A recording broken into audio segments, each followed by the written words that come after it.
오늘은 사회봉사 주일로 이 자리에 모였습니다. 그리고 특별히 오늘은 필리핀 아울리치 팀들이 이 자리에 와서 함께 찬양하고 예배를 올려드리는 날이기도 합니다. 세상에 여러 많은 기관들, 복지재단에서는 봉사를 하고 세상을 섬기기 위한 일들을 합니다. 또 동시에 교회에서도 세상을 향해 봉사하기 위해 여느 복지재단들처럼 같이 봉사를 하기도 합니다. 봉사 단체가 아니더라도 여러 단체들이 힘을 모아서 해외에 봉사를 나가기도 하고 이참에 우리가 세상 가운데 한번 영향력을 잘 흘려보자 하면서 선한 일을 하기도 합니다. 그리스도인이든 그리스도인이 아니든 봉사하는 모습은 다 똑같다라고 할 수 있을 것 같습니다.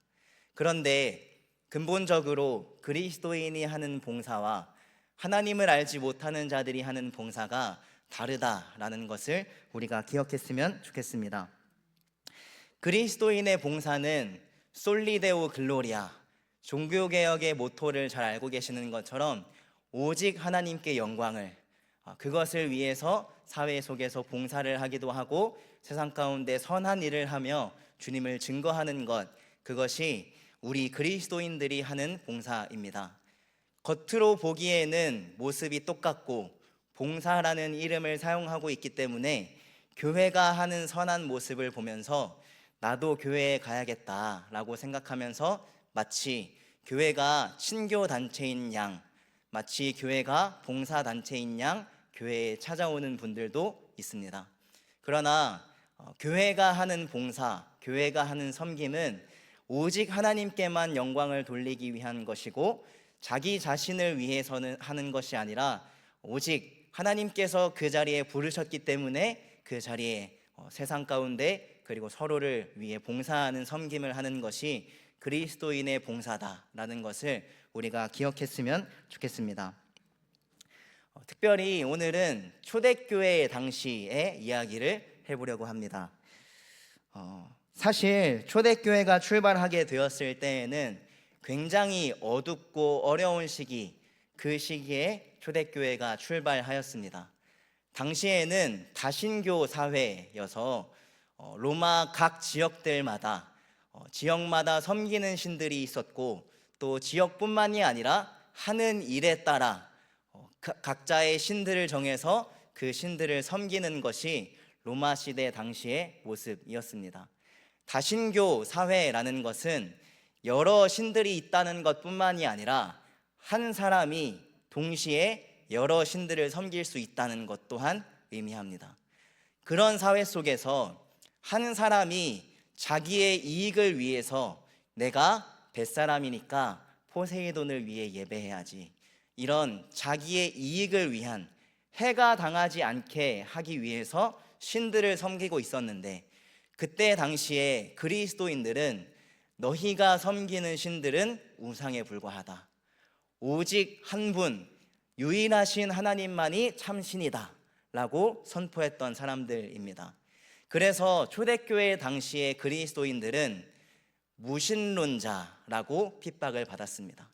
동시에 너희들이 우리가 섬기는 그 신들을 무시해서 우리 공동체에 해를 당하면 다 책임을 질 거냐라고 하는 그런 이유로 핍박과 괴롭힘을 당하기도 했습니다. 그럼에도 불구하고 초대교회 성도들은 오직 예수님만이 참신이다, 하나님만이 우리의 예배의 대상이다 라고 고백하면서 계속해서 신앙생활을 했습니다.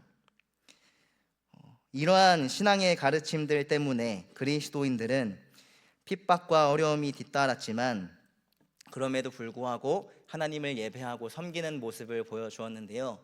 그런데 여기에 더해서 당시의 그리스도인이 되면 공동체의 중심에 들어가면 들어갈수록 이 그리스도인들에게 요구되는 것들이 한 가지 더 있었습니다. 그 말씀을 오늘 함께 나누려고 하는데요. 초대교회 당시에서는 집사라는 단어가 사용되었고 그 집사라는 단어가 우리에게도 전달돼서 지금 집사라는 직분이 교회에서 사용되고 있습니다. PPT를 한번 보여주시면 우리는 섬기는 직분을 집사라고 칭하기도 하면서 누군가 존경받을 만한 사람이 집사가 되어서 대접받는 게 집사가 아니냐라고 하는 생각을 할 수도 있겠지만, 사실 교회 안에서는 섬기는 자, 집사라는 단어로 이 단어가 사용되지만, 고대 로마 당시에 이 디아코노스라는 단어가 어떻게 사용되었냐 하면, 식사를 나르는 종을 디아코노스라고 이렇게 이야기를 했었습니다. 당시에 로마 가옥의 구조를 보면, 특히나 상류층들이 식사를 할 때를 보면 식사를 하는 장소와 주방 사이의 거리가 멀었기 때문에 이 사이를 왔다 갔다 하면서 음식들을 날라야 하는 사람들, 특별히 그런 역할을 하는 종들과 노예들을 이 디아코노스라고 불렀습니다. 네. 교회의 중심에 들어오면 들어올수록, 공동체의 중요한 역할을 맡으면 맡을수록, 당시 고대 사회에서는 핍박을 받는 것뿐만 아니라 이 노예들이 하는 그 행동을 감당해야 하는 그 어려움 또한 감당했었어야만 했습니다. 네.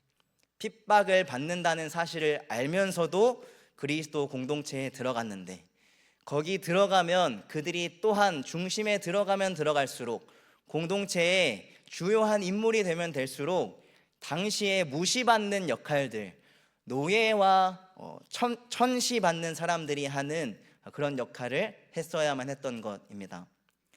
사실 요즘에도 서로 하나님을 알지 못하는 친구들, 세상의 사람들을 만나게 되어서 요즘 뭐하고 지내냐, 이런 안부를 물을 때 우리 교회 다니는 사람들이 나 요즘 교회 다녀, 교회 일 하느라 바빠, 이렇게 우리가 이야기를 할 때도 있을 텐데요. 그럴 때 사실 세상의 사람들은 뭐 그런 걸 하고 다니냐, 이렇게 조롱을 할 수도 있겠고, 그런 거 하느라 왜 시간을 낭비하냐고 이야기할 수도 있겠습니다. 지금도 그런 이야기들을 종종 듣게 되는데, 이때 당시 초대교회 교인들이 받았던 그런 조롱은 너 왜 괜히 교회에 가서 종들이 하는 역할까지 하면서 그 고생을 하냐 라고 하는 그런 핀잔을 들었어야만 했다는 것을 우리는 쉽게 머릿속에 이제는 그려볼 수 있을 것 같습니다. 오늘 본문 속에서 예수님의 제자들의 이야기가 등장합니다. 예수님의 제자들은 예수님이 왕, 성경에 기록되어 온 메시아, 모든 것을 정복하실 분으로 오실 것이란 기대를 하고 있었습니다. 그래서 예수님의 제자들이 오늘 본문에서 보면 서로 누가 더 크냐, 예수님이 왕이 되었을 때 누가 더 높은 직책을 맡을 것이고 누가 더 좋은 자리를 차지할 것이냐 하는 그것으로 서로 다투고 있었던 모습이 오늘 본문에서 보여주고 있는 그런 모습입니다. 그런데 예수님께서는 그런 제자들에게 세상의 법칙이 아니라 나의 가르침을 본받으라 라고 말씀을 하시면서, 제가 배경을 이미 설명을 해드렸는데 당연한 질문을 한 가지 하십니다.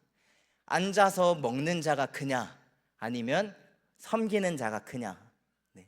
당시 사회에 섬기는 자들, 디아코노스들은 노예들이라고 말씀을 드렸습니다. 그럼 이 예수님의 질문의 당연한 대답은 당연히 앉아서 먹는 자가 크죠 라는 것이겠지만, 예수님은 정반대로 앉아서 먹는 자가 아니라 섬기는 자가 더 크다 라고 말씀을 하시면서, 거기에 더해 내가 항상 그렇게 너희를 섬겨왔다 라고 말씀을 해 주시고 계십니다. 예수님께서 실제로 그런 역할들을 몸소 보여주셨기 때문에 당시 초대교회 사도들을 통해서 세움받은 교회들은 이런 전통이 계속해서 이어졌을 겁니다. 예수님이 보여주셨던 그 섬김의 본, 음식을 나누어 주고 앉은 사람들이 먹게 하는 그 본을 교회의 리더에 위치하면 위치할수록, 중요한 자리를 맡게 되면 맡게 될수록 이 당시 노예가 했었을 그 일을 감당했었다라고 하는 것을 우리는 이제는 이해해 볼 수 있습니다. 여러분, 예수님께서는 항상 식사하실 때 먼저 섬김의 역할을 하셨는데, 이 섬김의 역할을 잘 보여주고 있는 본문 중에 하나가 우리가 잘 알고 있는 마지막 만찬. 그 자리에서도 예수님은 직접 떡을 떼시고 잔을 나누시는 그 역할을 하셨습니다. 그리고 또 우리가 잘 알고 있는 본문들이 있습니다. 섬김 하면 유명한 우리가 자주 사용하는 성경의 본문, 세족식의 본문도 사실은 그때 당시에 집을 방문하면 발 씻어주는 노예가 있었다라고 하는 것은 여러 번 들어보셨을 것입니다. 네. 교회에 들어오면 들어올수록, 교회 중심으로 가서 리더가 되면 될수록 당시 초대교회에서의 모습은 오히려 당시에 노예들이나 했었던 그런 일들을, 비록 그들이 귀족이라고 할지라도 장로로 세움을 받고 집사로 세움을 받게 되면 이런 역할을 하면서 교회를 섬겼다라는 것을 우리는 이제 그려볼 수 있습니다. 그런데 여기서 질문이 한 가지 생기기도 합니다. 교회를 다니면 핍박을 받는데 왜 그들은 교회를 다녔을까? 뿐만 아니라 교회에 다닌다는 것은 그래도 이해할 수 있겠다. 그런데 노예의 역할까지 해야 되는 게 교회의 모습이었다면 어떻게 당시 사람들은 교회에 찾아와서 공동체에 점점 더 중심으로 나아갔고 이런 신앙생활을 했느냐? 무엇이 그들에게 그런 신앙을 가능하게 했느냐라는 질문이 한 가지 생깁니다. 조금은 졸리고 피곤하시죠? 그래서 제가 한 가지 질문을 해보도록 하겠습니다. 여러분, 성경 속에 하나님의 얼굴을 보고 하나님과 마주 대한 인물 혹시 누구인지 아십니까? 네, 모세라는 대답이 나오기도 하는데, 또 한편으로는 이런 생각도 하실 것 같습니다. 김전도사 뭘 모르네. 하나님을 보면, 하나님의 얼굴을 보면 바로 죽임을 당하는데 뭘 모르고 저런 질문을 하는 거 아닌가? 라는 생각을 하실 수도 있을 것 같습니다. 그런데 성경을 꼼꼼히 읽어보면 하나님과 얼굴을 마주대하고 하나님과 식사를 함께하는 그런 장면이 성경에 나오기도 합니다. 출애굽기 24장 9절에서 11절의 말씀을 함께 보도록 하겠습니다. 9절의 말씀입니다. 모세와 아론과 나답과 아비후와 이스라엘 장로 70인이 올라가서 10절 이스라엘의 하나님을 보니, 하나님을 보았다라고 말이 표현되고 있습니다. 그리고 그의 발 아래에는 청옥을 편듯하고 하늘같이 청명하더라 라고 하고 이렇게 표현을 하고 있는데, 하나님은 하늘 위에 계신 존재다. 그래서 우리는 사실 하늘을 열고 하나님께서 말씀하시는 그런 표현들도 성경에 사용되고 있는데, 시내산 위에서 70인의 장로들과 모세, 그런 장로 대표단들이 하나님과 함께 하나님을 보고 하나님과 함께 마주하고 있었다. 11절의 말씀은 우리 같이 한번 읽어보도록 하겠습니다.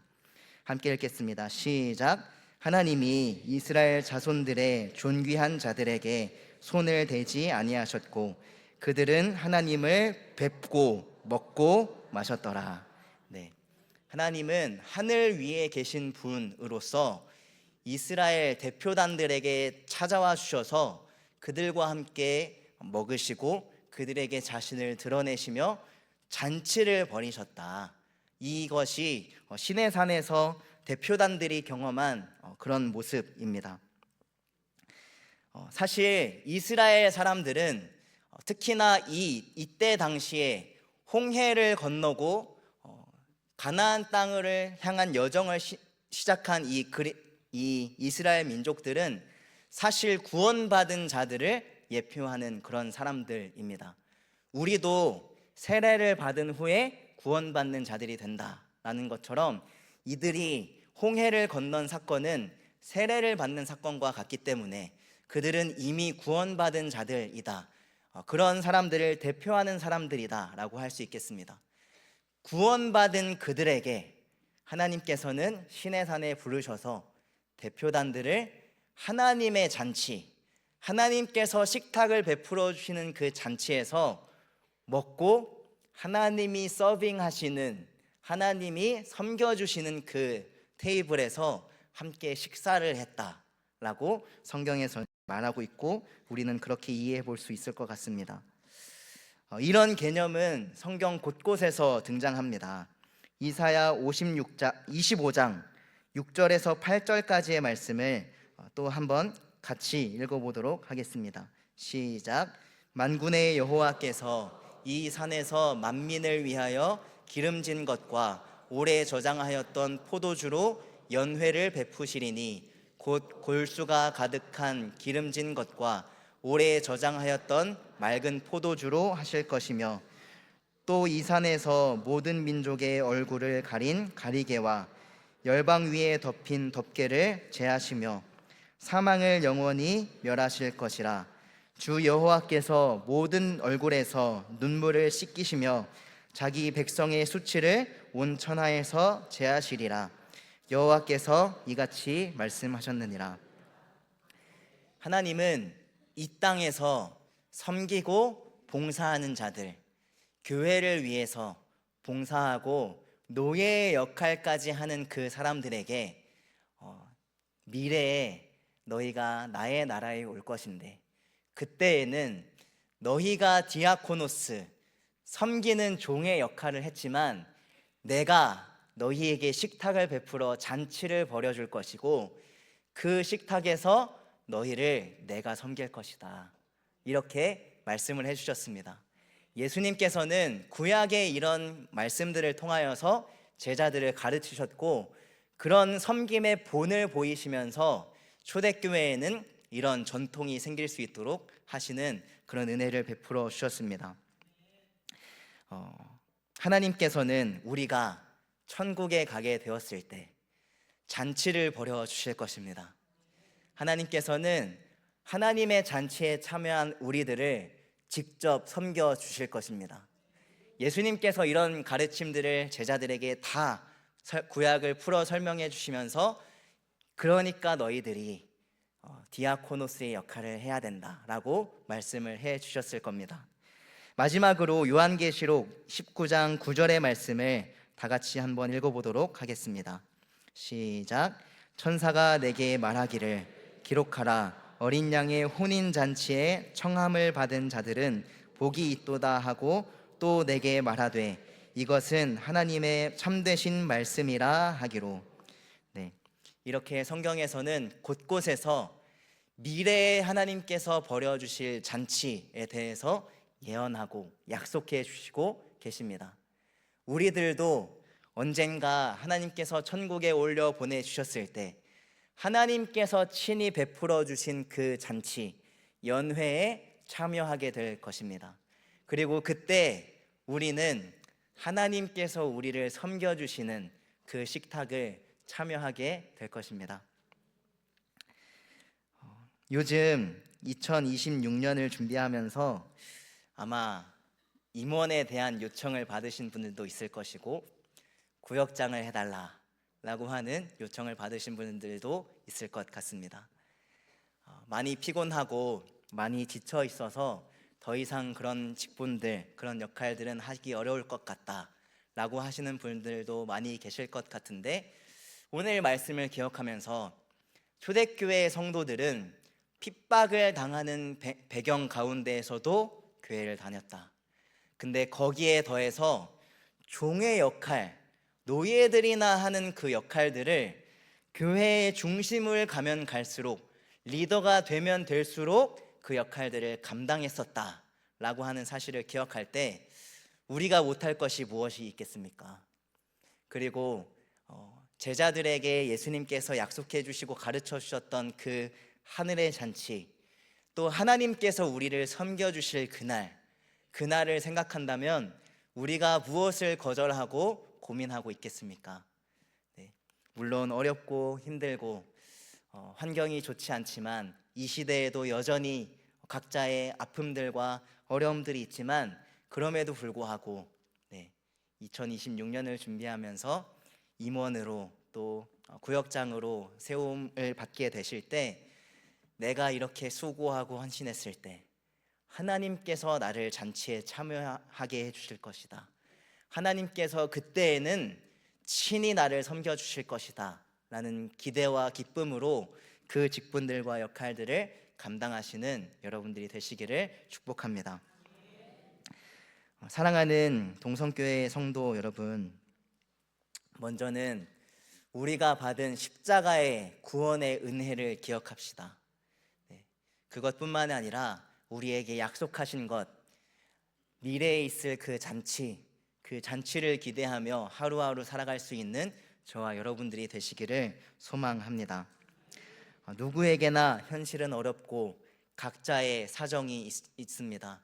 그러나 우리가 섬김의 그 역할들을 할 때 그 가운데 하나님은 분명히 기쁨을 주실 것이고 그 기쁨을 통하여서 하나님은 주님의 나라를 증거하실 것입니다. 오늘 사회봉사 주일로 특별히 오늘 예배는 세상 가운데 예수님이 오심을 증거하는 그 성탄 트리를 위해 오늘 모여진 헌금이 드려지고 사용이 되기도 합니다. 우리가 세상이 하는 봉사와 다른 것은 우리를 드러내기 위한 것이 아니라 오직 하나님께 영광을 돌려드리기 위한 것이다 라고 말씀을 드렸습니다. 우리가 영광을 받는 것이 아니라 하나님께 영광을 돌려드릴 때 하나님께서는 미래에 우리에게 잔치에 참여하게 하실 것이고 그 풍성한 잔치에서 하나님은 친히 우리를 섬겨주시며 주님 앞에 나아가게 하실 것입니다. 그것을 기대하며 나아가는 우리들이 되었으면 좋겠고, 또 오늘 마지막으로 필리핀 아울리치 팀들이 이 자리에 와서 함께 예배를 드리고 있는데, 아이들이 하나님께서 약속해 주신 그 은혜의 잔치를 기대하며 필리핀에 나아가서 섬기는 그 역할을 기뻐함으로 감당할 수 있도록 함께 기도해 주실 수 있는 동성교회 성도 모든 여러분들 되시기를 소망합니다. 찬송가 210